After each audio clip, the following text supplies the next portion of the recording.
ჩრდილოეთში ერთ სომხეთისთვის არ დაუწყიათ. დანარჩენი ყველა მოსაზრ ქვეყანაში რაკეტა და უპილოტო საფრენი აპარატი და არა მაქვს ლაპარაკი იმ ფინანსურ ცენტრებზე და იმ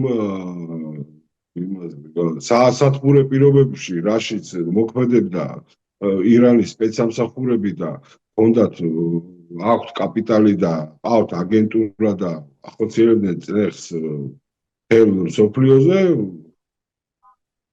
დაარყეს იმ ქვეყნებსაც, არაბულ ქვეყნებსაც, რომლებიც არ ელოდნენ ამას აბსოლუტურად. ისინი მზად არ იყვნენ ამისთვის.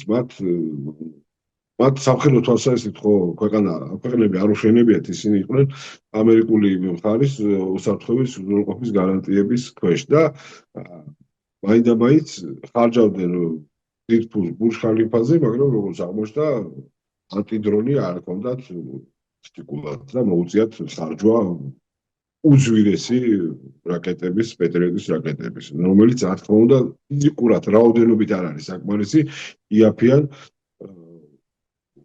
უპილოტოებთან შედარებით.